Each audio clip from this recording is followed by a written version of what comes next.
중국은 이제 외형성으로 항공모함을 보유하고 전쟁을 해본 게 없잖아요. 노하우가 그게 이제 쌓아놓은 게 없죠. 중국의 지금 항모 전단은 미국과 일본이 개입했을 경우에는 장담할 수 있는 전력이 아니다. 공중전을 할 때 추력이 모자란다지 그런 문제가 계속 이어지고 있죠. 현재 한반도는 네가 확실하게 책임져라. 그래서 우리한테 역할이 다 넘어오고 있고 그 사이에 중국을 포위해서 억지를 하겠다. 현무 파이브라든지 뭐 SLBM 이런 것까지 해볼 때까지 해보는 거고 점차 역할이 우리한테 지금 넘어오고 있어요. 나도 이게 전력이 있어. 24시간 여기 해당 해역 근처를 감시 초기를 할 수 있어. 폴란드가 KH-전차 2차 180대 2차죠. 하게 받기 때문에 기존의 180대 플러스 180대 360대 포인트 거는 이제 유럽 북유럽도 그렇고 동구권도 그렇고 이제 표준화장으로 들어가긴 있어요. 사실 속마음으로 싫어할 수가 없는 한국 제품에 대해서 안보 책임자들은 다행이다. 싫어할 이유가 없다. F-50 M형을 18대를 발주하고 있고 이제 또 연마부터 이제 한 대씩 들어온다고 하는데 한국산 장비를 써보니까 이제 차원 근본이 시대가 다르잖아요. 개발되고 양산된 시기가 달라요.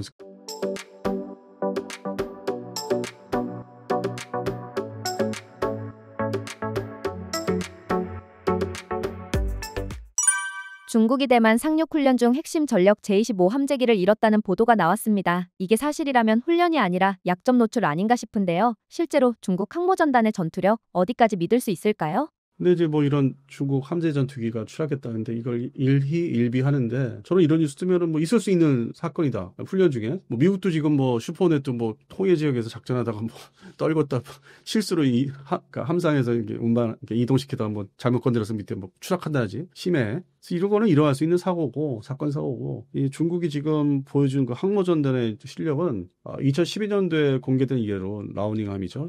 그 다음에 이제 최근에 이제 푸젠함까지 세 척이 있는데 중국이 대만을 이제 상대로 포위할 때 상륙을 하기 위해서 동원할 때는 뭐 아주 뭐 대단한 전력이고 알맞은 전력이에요. J-25 중심의 전투기들이 뜨고 내리니까 이게 이제 플랭커 계열이라 할 수 있기 때문에 중국산이기도 하지만은 그런 측면에서는 딱 대만령의 맞춤형은 좋은데 이걸 가지고 이제 그 미일 동북아시아의 미일 해상 항공전력을 상대하기에는 좀 벅차다. 그리고 워낙 이 미국과 일본이 서로 이제 그 해상 항모함전을 해서 서로 이제 한쪽은 지고 한쪽은 이기고 그런 날로부터 이제 특히 미 해군이 거듭된 발전과 여러 가지 교리 개념 특히 베트남전을 통해서 실전 투입을 해서 어떻게 하면 이게 장단점이 생기는지를 다 알았고 그 이후에 이제 자신감을 더 가져서 집중 아주 정리화된 그 항공모함들만 동원해가지고 실전을 다 이제 또 겪었고 추가로 뭐 이제 걸프전도 그렇고 이제 거기서 많은 그 소티를 운용하면서 알았고 장단점을 그리고 이제 이라크전과 아프가니스탄에서 이제 그렇게 멀리 떨어진 해상에서 지상까지 어떻게 공격을 해야 되는지 그러니까 여러 교리를 다 발전시키고 알고 있는 나라가 미국인데 장단점을 다 알고 있고 중국은 이제 외형성으로 항공모함을 보유하고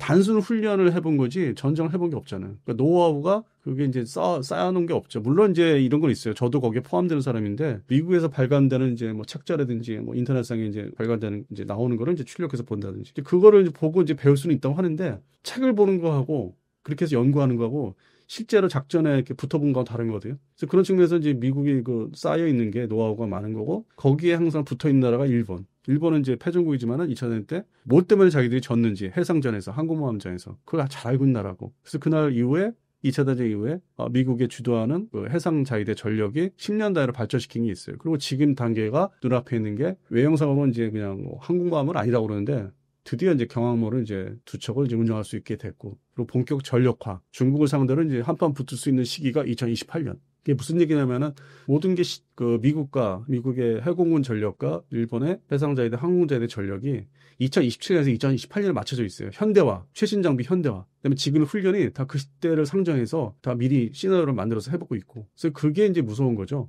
이 중국의 지금 항모 전단은 그냥 양쪽을 막아놓고 대만만 했을 때는 대단한 거지만은 땅속에 맞게 들어갈 수 있지만 물론 이제 피해도 있겠지만은 격추되고 뭐 이렇게 반대로 함정 대한미사일에 또 파괴되는 것도 있을 테지만은 근데 이제 이게 개입을 했을 경우 이게 풀어지고 이제 옆에서 미국과 일본이 개입했을 경우에는 장담할 수 있는 전력이 아니다. 노하우를 많이 갖고 있는 미일 거기에 또 호주군까지 가세를 그러니까 골고루 이쪽에 미일이 들어오면은 이제 이쪽은 호주가 막고 있고. 다만 이제 믿을 수 없는 인도 해군이 또 측면을 막고 해서 포위망 이미 형성이 돼 있어요. 그리고 필리핀은 무슨 역할이냐? 필리핀 그 육지에서 중국 쪽으로 발사할 수 있는 이제 지대함 뭐 아니면 지대지 뭐 미사일들의 부대들이 미 해병대가 이제 주둔하는 거를 이제 중국의 특수부대에 침투시켜서 그거를 경무를 하려다 보면 필리핀 육군의 역할이 또 따로 있는 거예요. 자기들이 스스로 자기 필리핀 떼에서 그걸 지켜줘야 되는 방어를 해줘야 되는 병력 문제, 전투력 문제. 그래서 지금 사실 똘똘 뭉쳐 있죠. 미국 중심으로 일본, 필리핀, 호주, 인도 이렇게. 근데 거기에 이제 우리는 현재 뭐 일반 언론 지상에서 얘기하는 거는 제외되고 있고 뭐 소외되고 있다고 하는데 그런 측면은 아니고 먼저 말씀드린 대로 이제 한반도를 이제 전담하는 한반도로 네가 책임지고 막아라. 그래서 우리한테 역할이 다 넘어오고 있고 그러다 보니까 이제 핵무기를 제외한 전술 무기들은 아주 첨단화되고 이제 고성능화돼 있고 현무 파이브라든지 뭐 SLBM 해상 발사, 수중 발사죠. 이런 것까지 이제 다 해볼 때까지 해보는 거고. 점차 역할이 우리한테 지금 넘어오고 있어요. 한반도는 네가 확실하게 책임져라. 뭐 6.25 때 아니잖냐. 1950년대 아니잖아. 수준 자체가. 여러 가지로 세계적으로 인정받는 나라니까 군사력조차도 재래식 군사력은 전담을 해라. 만약에 이제 북한이 뭐 전술핵 무기라든지 핵무기 공격을 하면은 그때는 미 본토에서 해주겠다. 삼축으로 미국의 삼축으로. 그러니까 그것만 확실하게 보장할 테니까 전술적인 전쟁에서는 전담해라. 그 사이에 중국을 포위해서 억지를 하겠다. 그리고 지금의 이제 일본과 미국이 지금 그 전략은 전쟁을 먼저 일으키겠다. 이게 반대로 중국에서 볼 때 전쟁을 일으키겠다가 아니라 중국한테 얘기하는 게 미국과 일본이 중심으로 중국한테 얘기하는 게 전쟁 일으키지 마라. 하지 마라. 억제예요, 억제. 견제를 하면서 억제하는 거야. 나 이렇게 준비돼 있어. 일본 해상자위대도 이제 항공모함 드디어 갖고 있고 F-35B 싣고 이제 28년부터 작전 배치되고 지금은 이제 곧 직전이지만 준비를 다 하고 있기 때문에 전쟁을 일으키면은 대만을 침공하면은 너도 여러 가지 손해를 이제 보고 망가진다. 그러니까 현상 유지를 하자. 그게 이제 양안 사태를 현상 유지를 하자는 거 미국 입장이고 두 번째는 한반도도 현상 유지를 이제 하는 게 원하는 거죠. 미국도. 중국도 사실 원해요. 한반도에서는 자기 또 대만이라는 목표가 있기 때문에 대만 접수하는 게. 그러니까 또 한쪽에서 한편으로는 반대로 이 전쟁을 또 일으켜서 뭐 시기가 또 맞아야 되는데 손발이 안 맞아갖고 북한이 이제 뭐 중국의 말을 전적으로 듣지는 않으니까 엇박자나면은 되레 자기들한테 부담이 될 수 있다 이거죠. 자기는 한 군데만 집중하는 게 차라리 좋은데. 근데 이제 이거를 이제 논리적으로 얘기하다 보면 저도 한때 그랬는데 동시에 전쟁이 일어난다. 그 논리가 저도 있었어요. 뭐 작년까지만 해도. 근데 중국은 또 그런 것 같지는 않아요. 이게 좀 일장일단이 있다는 걸 알기 있기 때문에 현상 유지. 또 미국은 또 양안 사태 현상 유지. 왜냐하면 이 말씀을 드린 이유가 항상 시간을 제가 강조하는데 지금 2025년인데 2015년, 2014년, 13년 그때도 양안사 때 전쟁이 일어난다고 하루가 멀다고 보도를 접했고 그럴 것 같아서 저도 대만 현지에 훈련할 때마다 갔어요. 아주 뻔질나게 아주 자주 갔어요. 아주 긴장감이 우리보다 더해. 근데 지금 10년 흘렀잖아요. 그러니까 이게 목적이 서로 긴장감이 이제 조성은 되고 이제 유발은 되는데 결국 현상 유지로 이제 하는 게 목적이고 또 중국과 대만의 이제 관련 관계는 대만이 이제 뭐 독립을 하겠다고 이제 아주 노골적으로 얘기하지 마라. 억제하는 거, 정치적인 억제. 좀 조용히 있어라. 그러니까 중국과 대만의 어떤 경제 환경이나 사회 제도나 여러 가지를 보면은 또 우리 한반도와 다릅니다. 똑같지가 않아요. 그쪽은 그렇게 우리처럼 이 한반도처럼 아주 심한 거는 아닌 것 같더라고요. 환경이 달라요. 하여튼 여건이 서로 왔다 갔다 하기도 하고 뭐 하여튼 좀 틀리더라고요. 그런 측면에서는 달리 봐야 돼요. 그래서 거기도 정치적으로 이렇게 흡수하려는 목적이 있습니다. 이 중국 입장에서. 근데 이제 한반도는 이게 알 수가 없는 거죠. 그래서 그런 측면에서는 좀 양쪽이 공산주의자를 상대로 이제 그걸 하고 있는데 대결을 하고 있는데 그래서 한반도 관리 양안사태 관리 미국이 원하는 건 현상 유지다. 그래서 그렇게 보시면은 되지 않을까. 이걸 너무 이제 극단적으로 보면은 답이 안 나옵니다. 결국 전쟁이 내일 일어나요. 근데 제가 볼 때는 27년도, 28년도를 그냥 넘기고 실제 이제 그러다 보면은 이제 긴장이 좀 안 일어나잖아. 또 안 일어났어. 두 번째 안 일어났어. 이제 이럴 수 있어요. 논리적으로. 그럼 이제 2030년대 진짜 날 수가 있지. 2035년도 정도. 왜냐면 중국군도 그때는 어느 정도의 장비가 더 거의 현대화되고 있기 때문에 지금은 현대화되고 있는 중에 한 70%를 봐야 돼요. 왜냐면 중국군의 그 후방에 보면은 전차나 전투기 뭐 옛날 구형 것도 많거든요. 뒤로 다 빼놨지. 전방에는 이제 대만 상대로 최신 무기들만 배치하고 있고. 그래서 그게 다 교체가 되고 하면은 2032년부터 35년도가 실제 마치 우크라이나 러시아 전쟁 예상 못했듯이 그런 상황은 아마 오히려 2032년부터 시작되지 않을까. 그전에는 아주 막 치밀하고 아주 상당히 긴장이 높은 대결은 계속 이어질 거고. 저는 좀 그렇게 보고 있습니다. 과거를 이렇게 보니까. 중국이 자랑하던 WS-15 엔진도 균열이 생겼다는 보도가 있었습니다. 아직도 제대로 된 양산조차 못하고 있다는데요. 이 상태에서 제22 실전에서 통할 수 있을까요? 기존에 이제 장착해서 배치한 전투기들이 있지 않습니까? 그러면 그들도 뭐 나름대로 노력하는 게 있으니까 예산 투입하고 그러면 이제 그걸 현실화시켜서 만들어서 교체를 해야 되거든요. 개량력 같은 거를. 그럼 역시 뭐 또 시간, 돈이 투입은 뭐 알아서 뭐 획일적으로 하겠지만은 교체하는 시간이 있기 때문에 그거를 감안하면은 그런 이제 좀 제대로 추력이 안 나오는 엔진들을 교체하려면 향후 한 4, 5년? 그 말씀드린 배경에는 중국의 스텔스 전투기가 지금 현재 실전 배치된 거는 딱 하나지 않습니까? J-20인데 이게 2021년도만 해도 제가 데이터를 이제 외국에서 나온 데이터를 좀 받아보니까 2021년도만 해도 코로나 이제 끝나기 전인데 20대였어요. 실전 배치 부대가 생각지 않게. 그러다가 4년 되니까 200대가 돼요. 그 사이 한 4, 5년 걸린 거예요. 그게를 자기들 그 생산 공장에서 라인에서 엄청나게 대규모 대량 동시에 벌려놓고 다 생산 제작해서 배치한 거예요. 그러니까 물론 이제 그 기반되는 재료들은 미리 이제 만들어서 가져와서 이제 다 시간을 이렇게 가지면서 하였는데 2025년도 현재 200대가 맞아요. 한 5년 걸렸죠. 그래서 그런 걸 봤을 때는 지금의 문제가 되는 그런 뭐 장비들 그걸 교체하는데 시간이 좀 걸리지 않을까. 그러니까 당장 전쟁을 이제 뭐 하면은 진짜 뭐 이렇게 비행하다가 고장 나거나 아니면 항속골이 짧게 나온다든지 뭐 추력이 이제 공중전을 할 때 추력이 모자란다든지 그런 문제가 계속 이어지고 있죠 현재. 왜냐하면 중국에 보유하고 있는 플랭커 시리즈 소위 그 최초의 S-27 시리즈가 중국화되면은 뭐 중국에서 만들면 제2 뭐 11이라든지 뭐 15 함재기 그다음에 그걸 이제 슈퍼 플랭커 그러니까 SU-30을 자국화시킨 제216이라든지 여러 종류가 이제 계속 증산되고 또 뭐 제211 최초의 자기들이 생산한 제211 중에서 뭐 또 계량 기호들이 또 붙기 때문에 대략적으로 제 머릿속에 있는 것만 해도 중국에 보유하고 있는 프랭커 시리즈 종류가 10종류예요. 그럼 거기에는 이제 순수 러시아산이 있고 반 러시아산이 있고 중국산이 있고 다 뒤섞여 있단 말이에요. 그 부대별로 다 그 사정이 틀릴 거고. 그래서 오히려 그게 단점이 돼서 그거를 이제 현대화시키는데 그 이제 세부적인 현대화시키는 데는 또 향후 5년이 걸리지 않을까. 근데 뭐 당장 대만을 이제 침공하려 하면 다 동원되긴 하죠. 또 대만만 상대했을 때는 다 그게 유효한 전력이기 때문에 다 쓸만한 전력인데 이게 이제 대만이 아닌 미국과 일본의 전력이 항공 전력이 와서 다 막 섞일 때는 불리한 측면이 많죠. 중국군이. 그게 뭐 제대로 이제 싸우는 것도 있겠지만 못 싸우는 것도 있고 격추되는 것도 있고. 그래서 그런 측면에서는 27년도 시진핑 주석이 27년도까지 뭐 다 완비하라고 했던 이유가 다 그런 데 있는 거예요. 근데 그때가도 지금의 그런 전력들, 뭐 미사일들, 최근에 이제 파키스탄에서 사용했던 미사일들 대량 보유를 해야 되는데 그 재고량은 더 쌓아야 되는데 이제 그걸 다 감안을 하고 전쟁을 일으켜야 될 거예요. 근데 지금은 한 70% 단계 같아요. 근데 그걸 감추기 위해서 거듭된 훈련, 동원, 장비들을 동원해서 이제 대만 주변을 포위하는 훈련은 뭐 그건 뭐 언제든지 얼마든지 할 수 있으니까 보여주는 시연하는 거는. 그래서 그걸 보고 이제 우린 내일 당장 전쟁을 한다 하는데 아직은 뭐 그 직전은 맞아요. 그러니까 시진핑 주석 얘기하는 27년도가 다 이유가 있는 거예요. 지금은 25년도입니다. 우리가 이제 긴장을 진짜 하는 거는 27년도에 새해부터 이제 긴장을 해야 되겠죠. 진짜 일으킬까? 근데 실제로는 이제 그것도 몇 년 넘길 것 같아요. 그리고 새로운 이제 중국의 지도 체제가 또 그때 가서 바뀌면은 근데 자기들의 목적하는 바는 계속 그러니까 이어지고 유지되는데 조금 시간이 지연되는 딜레이 되다가 이제 생각지 못한 시기에 진짜 일어날 수는 있다. 너를 지금 당장 뭐 2025년도 일어난다고 할 수는 없고 가까운 미래는 이제 가능하다. 그 시간이 이제 좁혀지고 이제 가까워지고 있다. 그래서 그 좋은 이제 사례가 이제 러시아가 우크라이나 침공한 거. 그거 2014년도 이제 크림반도 이제 그 침공이 있었고 러시아가. 근데 그때는 뭐 특수부대를 많이 동원했죠. 이게 러시아군인지 아닌지 알 수 없게. 그래서 많이 서방 측에서 놀라고 저도 많이 좀 혼동이 있었는데 그러고 나서 그게 가라앉은 다음에 일부 점령하고 나서 그러고 나서 2022년도 2월 24일 날 그거는 정말 예측을 못했죠. 그 직전에 정찰 위성 서방 측의 정찰 위성들이 이제 봐가지고 다 모여 있다. 근데 그것도 사실 설마 했었죠. 이게 진짜 바로 들어갈 건지 쳐들어갈지.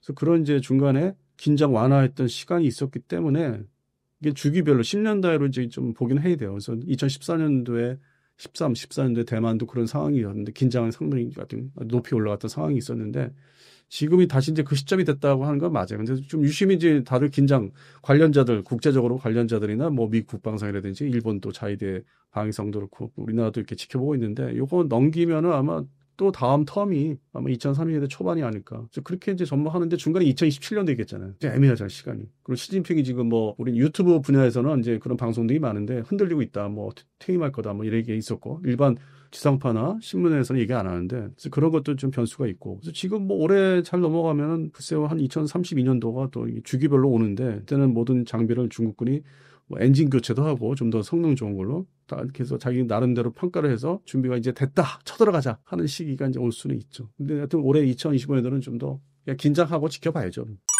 후티 반군 드론에 미 구축함이 위협받았던 사례를 보면 한국도 원거리 해상에서의 대응이 걱정된다는 지적이 나옵니다. SLBM이 해상 봉쇄 상황에서도 유효한 억지력이 될 수 있을까요? 중국, 북한 전력까지 감안했을 때 실전성은 어느 정도일까요? 근데 현실적으로 지금 당장 직면한 문제는 중국의 서해 공정을 이제 착수를 해서 구조물을 설치한다든지 이제 뭐 전문적인 용어가 있지만은 그래서 시작을 했어요. 그동안 20년, 2005년 이래로 사실 그때 2005년도부터 저 개인적으로나 그 당시 정부 관계자들이 해경 중심으로 중국의 이제 서해 공정을 이미 20년 전에 이제 좀 그 경고를 했었죠. 쟤들이 언젠가는 이제 이렇게 할 것이다. 그리고 뭐 밑에 뭐 칠강구도 지금 뭐 다 소멸되고 있지만은 그러니까 제주도 인근 해역 중국 방미회로 20년 전에 걱정했다가 다행히도 잘 넘어왔는데 지금은 이제 진짜 현실로 이제 오고 있지 않습니까?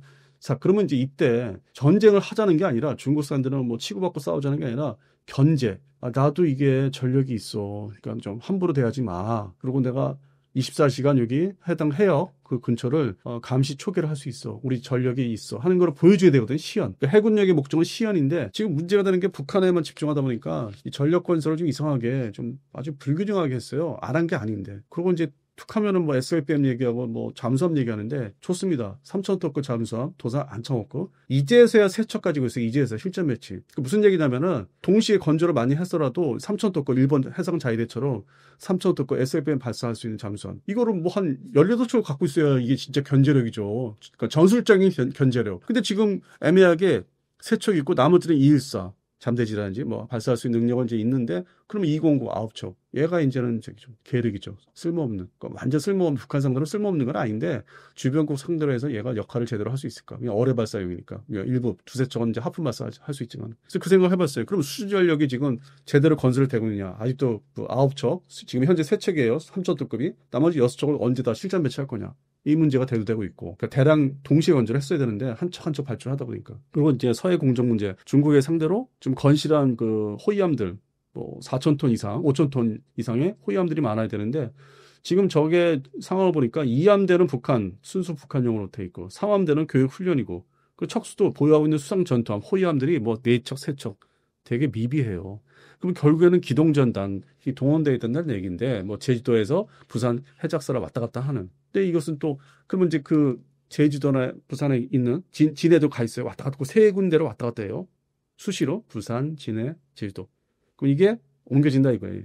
작전 그 투사되고 어떤 견제 대립을 하려면은 일단 옮겨주면은 문제가 생기는 게 이제 독도 초계 문제. 자 이게 무슨 얘기냐면은 큰 함정이 모자라다는 얘기 지금. 기존에 해역 함대는 2함대, 3함대는 역할을 북한의 거를 겨우 하는 둥 마는 둥 지금 그런 수준이고 그것도 큰 그 호위함들이 제때 배치가 안 돼가지고 함정 건조하는 거는 잘못 맡겼어요. 방위사업청이 뭐 SK 뭐 플랜트인가 뭐 이상한 회사에다 알 수 없는 회사에다 맡겨가지고 제때 배가 안 나오고 있어요. 그러다 보니까 그 문제가 이제 결국 이런 결과로 오는 거예요. 그럼 저거를 전쟁하자는 게 아니라 밀어내야 되고 야 더 넘어오지 마세요. 우리도 배 많아요. 큰 배 미사일 발사할 수 있는 배 많아요. 오지 마세요. 감시할게요. 이래야 되면 많이 배치를 갖다 투입을 해야 되잖아요. 그리고 독도도 지켜야 되고 독도도 이제 그 초계도 해야 되고 그러니까 모자라다니까 배가. 그런 문제가 지금 이제 대두가 되고 있어요. 오늘 현재. 그리고 저렇게 무슨 이상한 업체들 아니면은 또 땡깡 부리는 업체 때문에 사업들이 착수 안 되는 KDDX. 물론 이제 올해 안에 뭔가 해법이 나올 수도 있는데 그런 문제. 업체들의 어떤 이익관계 때문에 해군의 전력 증강이 지금 방해를 받고 있는 그거를 컨트롤 못하는 방위사업청. 그게 더 문제예요. 어떤 눈에 보이는 뭐 북한, 중국 해군 이건 두 번째 문제예요. 내부에 적이 있는 거 내부에 적이. 전력 증강을 방해하는 사람들, 대한민국 국민이라고 하면서 난 그 사람들이 더 문제라고 생각해. 그러니까 다 이게 연쇄적으로 생각을 해본 거예요. 잠수함 얘기하셨잖아요. 잠수함에 그럼 그게 겨우 3척인데 9척이 있어야 뭔가 견제력이라고 말을 이렇게 꺼내보지. 발사하니까.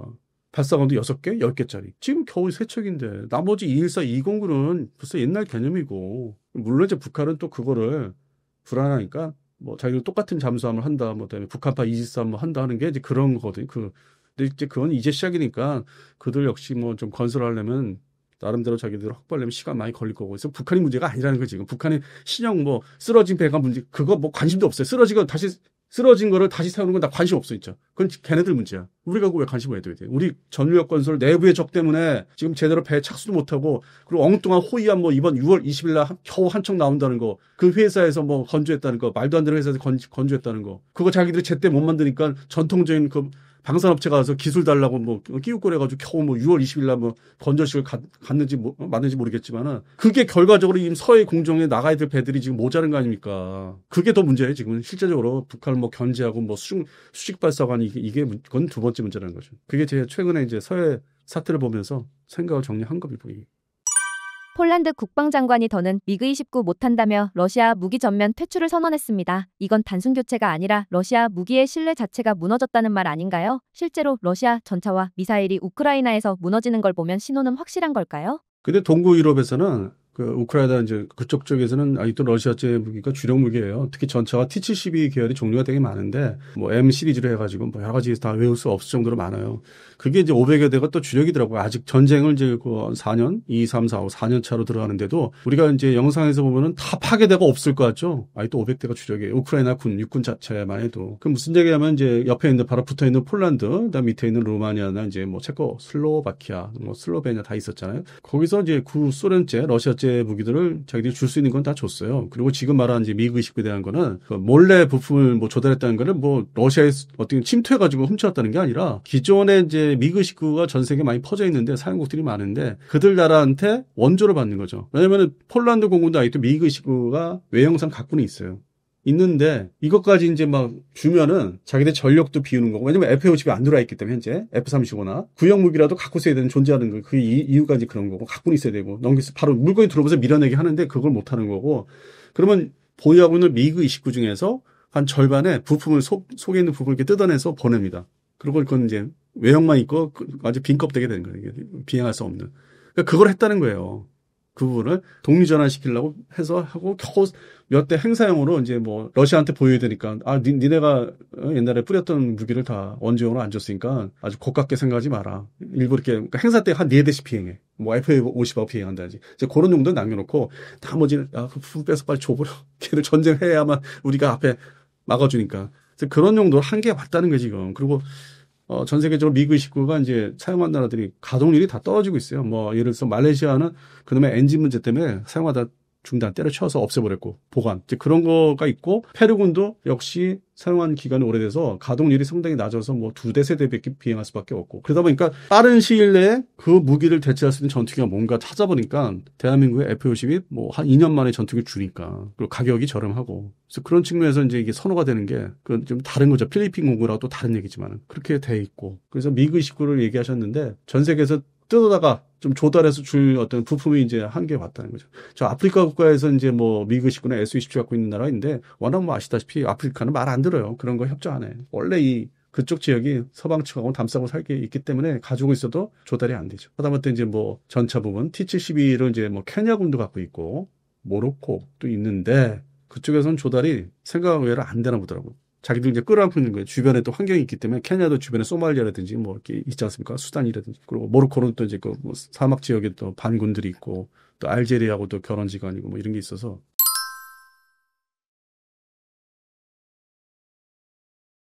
그런 데서 조달이 안 되고 결국에는 즉각적으로 이렇게 응답하는 지역은 이제 서유럽의 나라들. 그다음에 이제 동구권, 동유럽에서 조달을 한게 다른 거예요. 이제 더 이상 빼줄 게 없는 거예요. 그 부품을 빼서 주는 것도. 그래서 무기 조달이 이제 그런 측면에서 있고 우크라이나하고는 아직도 주력 전차는 T-72 계열 500여 대를. 나머지 또 다른 전차 다 잡동사니 다 모아서 갖고는 있는데 숫자가 제일 많은 게 500여 대 T-72예요. 그래서 뭐 러시아제 무기가 뭐 효용성이 없다는 그거는 좀 많이 앞서간 거고. 지금 우크라이나 러시아 전쟁에서는 이제 그거에 의존할 수밖에 없다. 아직도 우크라이나하고는 러시아제 소련제 러시아제 무기에 많이 의존하면서 그걸 간극을 메꾸는 게 이제 드론, 자폭 드론의 다종다양한 그다음에 마치 이스라엘 모사드처럼 러시아 땅 내에 침투해가지고 발사했죠. 영화의 한 장면처럼 그냥 다 이렇게 발사한 거. 이제 그걸로 이제 해결을 하는 거죠. 어떤 레버리지 서로 이제 균형을 잡는 전쟁을 수행하는 데서 균형을 잡는 게 그런 이제 드론. 그러다 보니까 전 세계적으로 저것으로 다 전쟁을 다 끝낼 수 있다. 하는데 뭐 항상 말씀드리지만은 무기 체계는 골고루 다 가지고 있는데 그걸 소홀히 했던 소형 드론 이제 UAV계의 큰 거 말고 소형 드론에 소홀히 했던 나라가 이제 미국과 대한민국입니다. 오히려 일본보다 못해요. 우리가 일본은 그동안에 이제 큰 UAV에 대해서는 좀 이렇게 천천히 바라보다가 이제서야 정찰 감시용으로 도입을 하고 있으면서 동시에 이제 자폭 드론도 이제 개발하겠다. 그래서 일본보다 오히려 우리가 못해요. 그리고 제도 자체가 중소업체 중심으로 하면은 답 없어요. 그래서 드론 분야를 강화를 해야 돼요. 방산업체 그 대기업 중심으로. 그 부분이 이제 새로운 정부에서 해결할 이제 과제입니다. 그래서 러시아제 무기의 뭐 신뢰성이 떨어진다는 거는 그러니까 신규 무기들이 진입을 못하는 거 있어요. 뭐 SU-57이나 지금 그 아르마타 전차라든지 그거를 이제 실전 배치에 대량 배치하기 전에 자기들 스스로 전쟁을 일으켰기 때문에 그런 신무기, 러시아제 신무기 분야로 못 넘어가는 거죠. 근데 앞으로 당분간은 그거 대량 생산 못할 것 같아요. 옛날처럼 못할 것 같아요. 이 상태에서 전쟁을 이제 하다가 휴전을 하든지 나가서는 종전을 이제 해야 되는데, 그래서 그런 측면에서는 과거에, 그러니까 전체적으로 봤을 때 구소련, 러시아 그 무기 체계, 냉전, 탈냉전을 하면서 1990년대 초반, 중반, 후반에 자 손을 다 내려놨습니다. 이제 러시아로 되면서 신규 개발을 못하고 현상 유지하기 위해서. 근데 그걸 가지고 전쟁을 일으킬 줄은 몰랐지. 정규전은. 대규모. 그래서 이게 이제 결론 말씀드리면은 러시아 무기 체계는 더 진전, 발전이 한계에 왔다. 옛날 같지는 않다. 근데 지금 있는 무기 체계가 뭐 고철이다 이 얘기는 또 아니 다른 얘기예요. 그래서 그 신규 개발과 앞으로 미래 지향적으로 무기 체계 개발이 좀 소홀히 이제 할 수밖에 없는데 그거를 그 일종의 과거에 냉전 시절 때 열심히 만들었던 뭐 무기 개발 아주 골고루다. 육해공, 해병대 그게 중국으로 이제 옮겨간 거예요. 중국이 그거를 이어받았어. 지금 중국이 그러고 있더라고. 그래서 그거를 보고 있는 미국이 저걸 때려잡아서 주저앉혀야 되겠다. 저거 내버두면 사고 치겠다. 그래서 지금 경제적으로 포위돼서 이 돈 문제부터 이제 차단을 하는 거예요. 근데 처음에 트럼프 전략은 강하게 때린 다음에 그 다음에 협상해서 이제 좀 자기가 원하는 거를 이제 확보하는 그런 어떤 전술 전략인데 그거는 이제 근본적으로 트럼프가 저러는 게 중국의 군사력을 더 이상 발전을 이제 못 시키게 하려고 그런 목적을 가지고 있어요. 다 군사 쪽으로 다 귀결이 됩니다. 근데 러시아는 이 상태에서 머물 거라는 거. 신규 신형 무기들 등장이 좀 앞으로는 어렵다. 그리고 우크라이나를 또 한번 침공을 3차 전쟁을 생각을 할 거예요. 하기 때문에 신형 무기를 대량 양산, 그러니까 휴전을 하면서 신형 무기를 이제 생산하는 쪽보다 기존에 쉽게 만든 거, 손에 익은 무기들, 전차들이나 전투기는 또 계속 만들어. 또 세 번째 들어가야 되니까 준비해야 돼. 그래서 기존 무기들은 계속 생산을 할 거예요. SU-35라든지, 그다음에 뭐 T-90 전차라든지. 요거는 어떤 시스템이 갖춰져 있으니까 생산 체계가. 그 부분은 변함이 없을 거다. 그래서 보충을 할 것이다. 그 부분은 이제 유의 깊게 봐야 되죠. 숫자가 다시 채워지는지를. 기존 무기 체계가, 주력 무기 체계가. 그래서 우크라이나 또 입장에서는 골아플 거예요. 그 휴전을 해도 다음 전쟁 대비하려면 어떻게 이걸 조달을 해야 될지가. 그래서 그런 상황이 좀 와 있습니다. 폴란드와 핀란드가 K2로 빠르게 바꾼 것도 그냥 업그레이드가 아니라 러시아식 전쟁이 끝났다는 선언일까요? 아니면 다른 의미로 더 봐야 할까요? 3차 침공. 근데 3차 침공은 이제 대규모로. 그러니까 특정 우크라이나 지역만 들어가는 게 아니라 마치 세계대전 규모식으로 핀란드 쪽을 노린다든지 벨라루시 통해서 뭐 이쪽으로 넘어오는데 폴란드 쪽을 친다든지 정신없게 만드는 거죠. 그러려면 러시아 쪽 입장에서는 그 전쟁을 또 준비하려면은 새로운 무기보다는 그러니까 대량 생산 못 들어간 무기보다는 기존의 끝판 맨 마지막에 왔던 뭐 T-90의 M형이라든지 뭐 SU-35라든지 이거를 더 증산을 해서 그걸 이제 어느 정도 완비한 상태에서 동시전쟁을 이제 일으켜야 되기 때문에 아주 혼란스럽게. 그러면은 그 시간이 그렇게 길지가 않단 말이에요. 지금으로부터 향후 5년, 2030년까지는 대비를 해야 돼요. 폴란드 입장에서는. 그래서 그거에 입맛에 맞게 조달을 이제 할 수 있느냐. 그게 이제 2022년 7월, 9월부터 시작이 됐지만 우리나라 K방산 아주 지극정성으로 우리가 폴란드에 조달을 해주니까. 그리고 가장 최근에 시간을 끌긴 했지만은 오늘 현재 폴란드가 K2 전차 2차, 180대 2차죠. 이건 타결 받죠. 그러면 이제 타결 받기 때문에 지금 이제 기존의 180대 플러스 180대, 360대 한 400여 되죠. 400대 근접해는 또 그 다음에 또 발주를 할 테니까. 그게 이제 짧은 5년 이내에 할 수 있다고 이제 확인이 된 거예요. 대비를 할 수 있고 조달할 수 있는 게 어떤 유럽제 전차보다는 유럽의 레오파드 시리즈보다는 이게 더 빨리 받을 수 있다. 그리고 성능이 아주 뭐 대등하다. 뭐 이게 뭐 모자랄 게 하나도 없다. 그리고 또 그 사이에 FA50 개량형 그게 PL 버전이 또 다 들어올 거고. 그러면 그때 이제 미그식 그 부품 다 빼서 사실 그냥 빈 껍데기만 있는 미그식을 완전하게 이제 고철 처리로 보낼 수 있죠. FA50 PL력이 다 그거를 다 대신 해주니까. 그리고 미국에서 F-35가 또 차근차근 들어오고 그렇게 해서 전력 증강이 3차 어떤 침공을 대비하는 목적이기 때문에 이게 뭐 찬밥 더운밥 가릴 때는 아니고 이미 확정진 거를 빨리 제 시간에 받아야 되고 우리 K방선, 카이나, 현대로템이 열심히 또 해줘야 되고 그러면은 저 폴란드에서 목적한 바 그게 인정이 되고 그걸 인해서 이제 담보로 이제 신뢰성이 쌓여가지고 다른 나라에서도 이제 우리나라 제품을 진짜 선택을 이제 할 날이 온다. 지금은 좀 미비해요. 아직은 그 전 단계예요. 이제서야 폴란드 K2PL이 계약이 이제 임박했다고 6월 달에 이제서야 됐으니까 그것도 뭐 제가 말한 대로 한 2, 3년 걸렸죠. 시간이 많이 걸렸죠. 근데 타결을 진 거고 이제 싸이만 남아있고. 그래서 그런 게 이제 담보가 되고 러시아는 기존의 제품들을 더 증산을 할 것이다. 즉 기존 장비의 대결판이고 마치 우리가 흔히 얘기하는 뭐 K3 전차나 뭐 아르마타 전차의 대결은 그건 아닌 걸 보고 있습니다.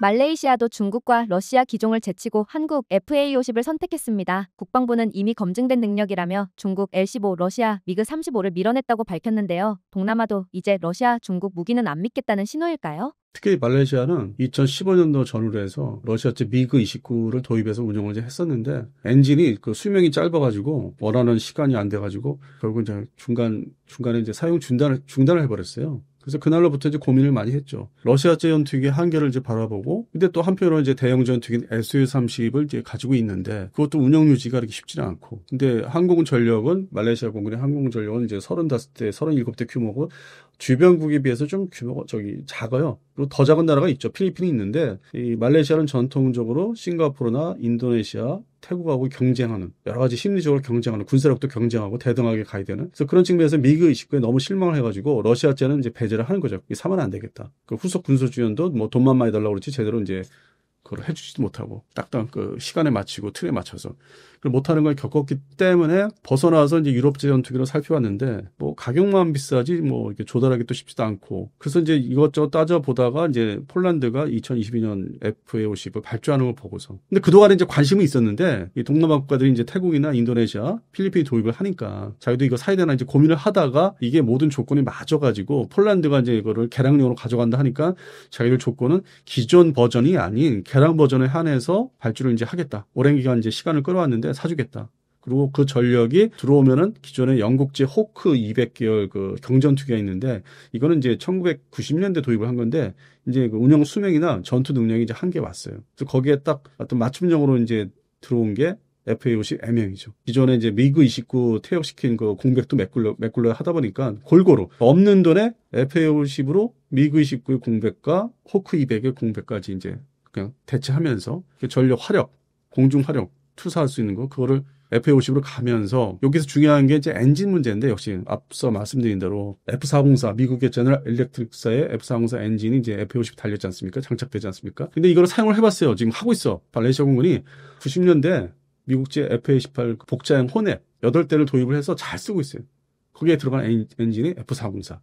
그러니까 이미 경험을 해봤는데 이게 이제 돈만 주면은 정비나 군수 지원이 좀 되는 거예요. 하다못해 뭐 인접한 호주의 이제 업체한테 의뢰해가지고 하고 있는데 문제가 없는 거예요. 그래서 야 엔진이 중요하다. 미그 19 때 겪어봤지 않냐. 가동력 출격할 때 가동률이 좋아야 되니까 문제가 없어야 되고. 그래서 F-18D에서 이제 경험이 있어서 여러 가지 이제 폴란드 상황도 그렇고 해서 다 결부가 돼서 FA50 M형을 18대를 발주하고 있고 이제 올 연말부터 이제 뭐 한 대씩 들어온다고 하는데 그렇게 기다리고 있고. 그러면서 이제 동시에 이거 가지고도 전력이 모자란다 싶으니까 미국한테 얘기해가지고 이거 승인을 해줘야 되니까 쿠웨이트 공군에서 이제 퇴역하는 그 기존의 호넷 32대를 또 받아오기로 승인을 이제 3년 기다렸다가 승인을 받아요. 그것도 엔진의 F404인지. 그러니까 이게 엔진에서 다 이제 공통점이 나오잖아요. 미그 19 엔진에 아주 질려가지고 결국 엔진은 한 종류로 하면은 기체는 달라도 전력 증강이 되고 가동률이 높아진다.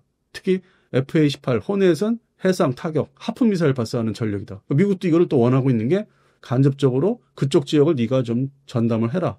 내가 승인을 해줄게. 사가라. 중고 전투기지만은 쓸만하다. 그래서 호넷 전투기, 전투 공격기 전력과 함께 FA50이 이제 쌍을 이제 이루어서 작전 배치되면은 말레이시아도 좋고 미국 입장에서도 간접적으로 좋고 우린 또 수출에 좋고 엔진은 F404 엔진이야. 통일돼 있고 엔진 계열은 미국의 제너럴 일렉트릭사가 전담해서 지원할 수 있고 호주에 또 뭐 이렇게 정비업체도 개입을 해서 해주고 돈 받고 그러니까 이런 걸 다 맞춘 거예요. 합을 경험을 러시아 전투기가 엔진이 문제가 결국 중국 얘기도 하셨지만은 러시아제 엔진이 문제가 결국 일으킨 거예요. 그걸 우리가 덕을 본 거죠.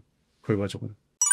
폴란드와 리투아니아는 최근 발틱 실드 계획을 발표했습니다. 러시아 무기로는 더 이상 발트해를 못 지킨다는 말처럼 들리는데요. 나토 동부전선에 깔린 러시아 장비들 이제는 사실상 무력해진 건가요? 근데 미국 입장에서는 이거를 전투기부터 시작해서 전차도 그렇고 상당히 오랜 기간 이제 나토에 가입한 것만 중요한 게 아니라 무기 체계를 좀 호환성이 서로 있는 포탄을 뭐 같은 걸 쓴다든지 하다못해 전투기 기관포라든지 어느 정도 이제 여러 나라 27개, 30여 개가 모여있기 때문에 무기 체계의 종류를 줄여야 되는 과정에서 그 러시아제 무기를 이제 퇴출시키는 작업을 해왔는데 그게 이제 본격화된 게 이제 폴란드 입장에서 우크라이나 전쟁 그거를 이제 시작으로 해서 속도가 좀 빨라졌죠. 왜냐면 일단 줘야 되니까 우크라이나 군정 모아서 그래서 이게 뭐 생각보다는 이제 시간이 단축돼가지고 러시아제 무기가 좋다 나쁘다 이걸 떠나서 퇴출시켜서 어떤 무기의 어떤 호환성 특히 탄약 문제하고 어떤 그 전투기가 종류가 좀 줄어들어서 교신하는 거, 통신 그다음에 IFI 저가 식별 문제라든지 물론 이제 거기다 장착하면 뭐 러시아제도 장착하면 된다고 하는데 일단 외형상부터 식별을 좀 용이하게 하기 위해서 통일성을 갖기 위해서 이제 서방제 뭐 전투기, 뭐 스웨덴제든 뭐 프랑스제든 아니면 영국제, 유로파 타이푼, 미국제. 지금 이만큼 숫자가 있으면 줄여야 되는 종류부터 줄여야 된다. 그 전투기, 전차. 특히 그 부분에서 많이 이제 자주포도 그렇고. 거기에 이제 우리가 폴란드 중심으로 해서 K9 자주포는 이제 유럽 뭐 북유럽도 그렇고 동구권도 그렇고 이제 좀 표준화 장비로 들어가긴 했어요. 사실 다행히도. 그리고 애초에 개발이 K9 자주포가 미국의 그 기술에 기반해서 개발이 되었고 또 일부 시스템은 또 영국제라든지 서유럽제 어떤 그 시스템 컴포넌트를 또 받아서 응용해가지고 발전시키고 있기 때문에 생소한 무기가 아니에요. K9 자주포가 금방 익숙해지는 무기 체계이기 때문에 그런 면에서 러시아제 무기는 이 성능이 좋다나부터 떠나서 어떤 이게 대결하기에 있어서는 무기의 어떤 서로 어떤 대립성을 가져야 되기 때문에 정리가 이제 어느 막바지 단계에 왔어요. 다음 과제는 이제 그쪽은 이제 전통적으로 해상 분야가 중요시는 안 되는데 발티크 문제라든지 그쪽에 또 중간 지대가 있으니까 그래서 해군 부분도 지금 정리를 하는데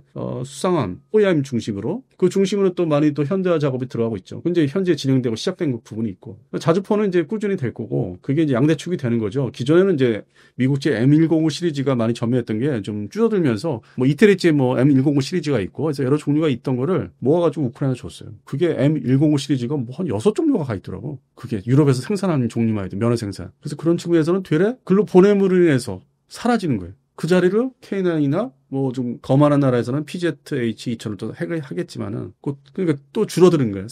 이게 세 종류로 생각했는데 두 종류로 이제 표준화될 수 있고 이제 궤도식으로 얘기하면은 물론 이제 차량용은 또 여러 종류가 있지만 그래서 이게 지금 전쟁이 발발하면서 오히려 무기 체계가 나토 무기 체계가 정리가 되고 있다는 효과가 있어요. 거기에 우리가 진입한 게 대한민국 K방산이. 그리고 이제 사실 그들 나라 입장에서는 전력 증강이 도움이 됐기 때문에 전반적으로 이제 안보가 이제 좀 이렇게 확보가 되는 거기 때문에 실제 속마음으로는 싫어할 수가 없는 한국 제품에 대해서 그냥 방산업체 중심 그 나토 지역의 뭐 프랑스, 영국, 독일 중심의 방산업체가 싫어하는 거지 그 안보 책임자들은 그 나토의 안보 책임자들은 이제 이거를 되게 다행이다 싫어할 이유가 없다는 거죠. 그래서 지금의 상황은 이제 러시아제 무기를 이제 정리해서 다 우크라이나에다 줘버리자. 3차 대비도 해야 되기 때문에 3차 전쟁 대비해야 하기 때문에 싹싹 긁어서 뭐 속에 알맹이를 빼서 주든 이게 또 안보니까 자기들 나토에 대한 안보이기 때문에 나토 지역이다. 그래서 그런 측면에서 상당히 많이 줄어들었어요. 러시아제 무기에 뭐 미그 11, 뭐 크로아티아가 다 퇴역시키고 그런 측면에서는 많이 현대화가 동시에 되고 그래서 항상 과제는 뭐 동북아시아도 그렇지만은 3차 전쟁이 이제 일어나면은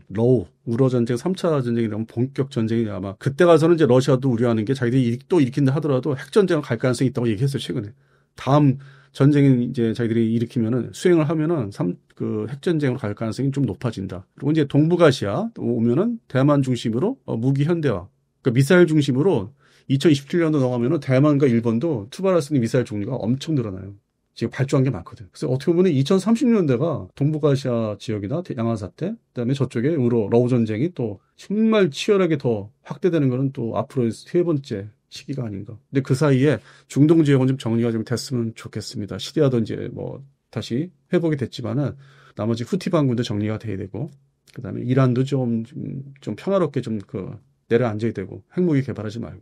그러면 이제 중동 문제, 미국 입장에서는 중동 문제만이라도 좀 정리가 돼서 이 동북아시아에 신경을 좀 쓰고, 나토는 나토대로 해야 되고, 좀 전망을 하면은 이제 그런 부분은 이제 가야 되지 않을까 하고 있습니다. 한국 무기를 도입한 국가들 반응을 보면 성능보다 더 강조하는 게 빠른 납기와 서방 무기와의 호환성입니다. 폴란드 병사들조차 러시아 무기는 비교조차 안 된다고 말하던데요. 결국 지금 전장은 기술보다 신뢰가 무기를 결정하는 시대 아닌가요? 현재 폴란드군도 그 러시아제 전차가 많이 좀 남아있거든요. 그리고 이제 그거를 자국화시켜서 개조한 뭐 PT-91 시리즈라든지, 그다음에 장갑차도 뭐 데이터를 보면은 중간중간에 러시아제 옛날 뭐 BRDM 시리즈라든지 뭐 BMP 시리즈, 그거를 다 이제 일소를 해야 돼요. 아직 뭐 섞여 있으니까. 그래서 그런 부분에서 이 신형 장비, 한국산 장비를 써보니까 마치 차원, 근본이 시대가 다르잖아요. 개발되고 양산된 시기가 달라요. 그러니까 그동안에 냉전 시절 때 러시아제, 구소련 때 장비가 문제가 많았던 게 우리 이제 그거를 이제 불검 사업을 통해서 특히 지상군 장비 중심으로 해서 이건 나쁜 거고 이건 좋은 거다 다 걸러냈기 때문에 그렇게 해서 KT 전차가 나오고 그다음에 K9 자주포는 이제 미국제 자주포를 이제 가져와서 발전시킨 게 있고 그래서 그런 측면에서는 그들 입장에서는 대단히 아주 뭐 딱 몸에 달라붙는 그런 무기체계고 지금 2차, 3차 발주가 계속 이제 이어지면서 지금 과도기에 들어가 있죠. 과도기에 들어가 있어서 이게 다 싹 밀어내야만 지금 뭐 이런 얘기조차 뭐 러시아제 장비는 도저히 못 쓰겠다. 이런 말조차 없어지게 하려면은 과거에 아주 오래된 옛날 얘기로 하려면은 시간이 또 필요합니다. 그래서 2027년 8년도 하면은 이런 얘기조차 언론에 나오지도 않는. 지금은 이제 섞이고 있기 때문에 부대가 배치가 되면서 운영도 해보니까 이거는 신세계야. 이건 되게 좋아. 근데 러시아 장비는 들어가기도 힘들고 뭐 안에 높낮이나 이런 게 너무 불편해. 뭐 자동 장전 발사 행치도 근본적으로 틀려. 뭐 이런 게 있어요. 비교를 하는 거죠. 그런 현재 과도기에서 나온 얘기예요. 러시아 장면 당연히 나쁠 수밖에 없고. 그리고 트렌드가 이제 앞서 말씀드렸지만은 그런 문제를 또 다르게 개량한 나라가 중국제 무기들. 그러니까 최근에 중국제 무기들은 그러한 러시아제 단점, 무기의 단점을 또 개선해서 자기들 나름대로 또 개량하고 있다는 거. 그래서 점점 가면 갈수록 러시아제 무기는 그 옛날에 어떤 뭐 자기들의 어떤 화력도 강하고 뭐 실용화 그러니까 아무 때나 쓸 수 있다는 그런 게 이제 좀 사라지기 시작하지 않을까. 그러나 이제 러시아 입장에서는 3차 전쟁을 대비하려면 자기들이 쳐들어가려면은 뭐 Su-35라든지 T-90M이라든지 뭐 동일한 시스템에서 만들 수 있는 건 계속 이제 제작해서 배치하려고 할 것이고. 근데 수출에 있어서는 차단되는 다른 나라 무기, 제3국의 무기로 이제 채울 수밖에 없는 시장에서는. 그래서 과거에 이제 러시아의 뭐 그것도 이제 사라지기 시작하는 거죠. 그러니까 지역국가, 지역 대국으로 이제 남는 거죠. 핵무기가 많은 지역 대국. 그렇게 전망하고 있습니다.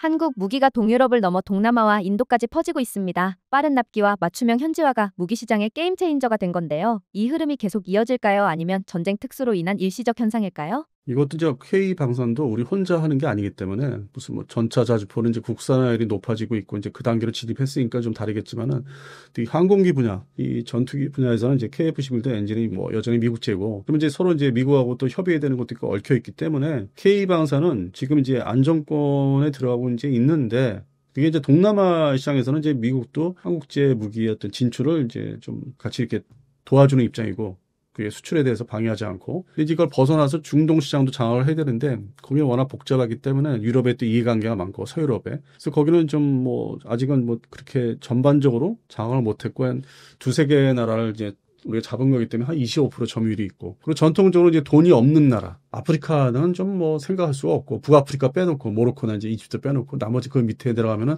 하나 뭐 복잡한 나라고 돈도 없고 있어도 뭐 딴 데 쓰는 나라이기 때문에 거기서의 K방산 진출은 그렇게 기대되는 게 없어요. 다른 분야에서도 그렇잖아요. 경제 분야나 뭐 어떤 외교 분야에서도 아프리카 뭐 그렇게 뭐 대단하게 생각 안 하니까 뭐 거기서 뭘 해야 되겠다고 뭐 그렇게 얘기를 안 하니까. 그럼 또 이제 중남미가 있는데 여기서 중미는 또 돈이 없어요. 지금은 뭐 미국하고 같은 그 불법 이민 문제 때문에 그것도 문제가 되고 있지만 그런 지역이고 거기도 K방산의 진출이 그렇게 뭐 가시화될 수 있는 게 아니고 그러니까 남미는 이제 페루 중심으로 거점을 마련해서 가까운 미래에 있을 수 있는 뭐 브라질의 전차 사업이라든지 아니면 장갑차 사업이라든지 궤도시계 그런 부분을 좀 이렇게 도전을 해봐야 되고 그래서 남미도 한 몇 나라 중동하고 좀 비슷할 것 같아요. 완전 전반적으로 다 장악하기는 어려워요. 거기도 뭐 전통적으로 이 서유럽에서 흘러들어온 그 사람들이 많고 어떤 정치에도 많이 거의 들어가 있기 때문에 그래서 중남미 아프리카는 이게 발전성이 좀 떨어질 거다 K방산은. 그래서 우리의 파이를 키워야 되는 거는 이제 동남아시아 더 나가서 이제 인도를 포함한 인도 지역 그다음에 방글라데시까지 다시 이제 불러들여서 서남아시아 일부 이걸 완전하게 우리 손에 넣어야 되는 거. 그리고 이제 서유럽에 있어서는 동유럽은 이제 진출하고 있는데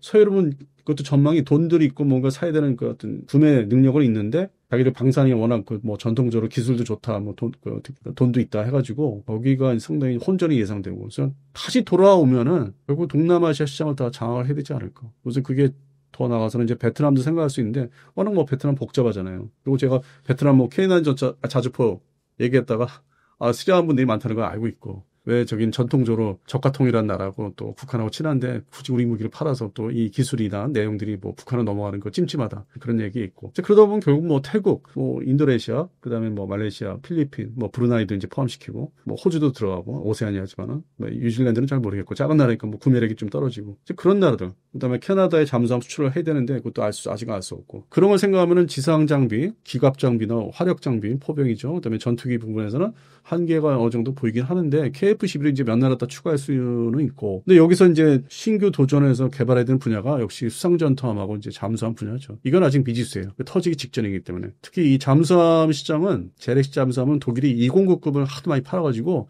그 대체할 수 있는 나라들은 많아요. 우리나라 잠수함이 들어갈 수 있는 나라는 남미에 또 집중돼 있고 그래서 이게 또 돈 문제도 있고 이게 또 변수를 찾아봐야 그러니까 변수를 기다려야 되고 수상전투함도 전 세계적으로 한때 트렌드가 있었는데 신형 호위함으로 바꾸는 게 그래서 그게 또 많이 줄었고 그래서 이게 K방산이 기존에 잡은 우리 고객들 관리가 더 중요하다. 그 안에서 우리가 잡은 우리 손에 들어온 물고기죠. 이 고객들 관리를 더 철저해서 더 살 수 있게 우리가 더 팔 수 있는 거기에 더 집중해야 되지 않을까. 그러면서 뭐 잠수함이나 수상전투함 수출도 좀 노려보고 그리고 KF-11은 진짜 중동 시장에 지금의 뭐 25% 두세 개 나라 점유했으면은 뭐 한 뭐 5 나라 이상으로 판매를 할 수 있나 그런 날이 좀 오게끔 만들고. 물론 이제 경쟁이 또 있죠. 전투기에서도 TUK도 있고. 그래서 만만치 않아요. 지금 K방산이 그렇게 뭐 잘 되고 있다, 잘 될 것이다 이렇게 할 그 시기는 뭐 아직은 아닌 것 같아요. 가봐야 되지 않을까. 그래서 그런 부분에서 우리 시청자분들도 지속적으로 이렇게 살펴보셔야 돼요. 특정 뭐 이렇게 유튜브 방송에 과장된 얘기를 그냥 고지것대로 믿으면은 우리는 이미 뭐 전 세계를 장악한 건데 그렇지는 않습니다, 지금. 그래서 관심이 있으신 것만큼 이렇게 들여다보시면 돼요. 계속 좀 제대로 얘기하는 데를. 그러면 이제 정보를 얻을 수 있고 전망이 쓰는 거죠.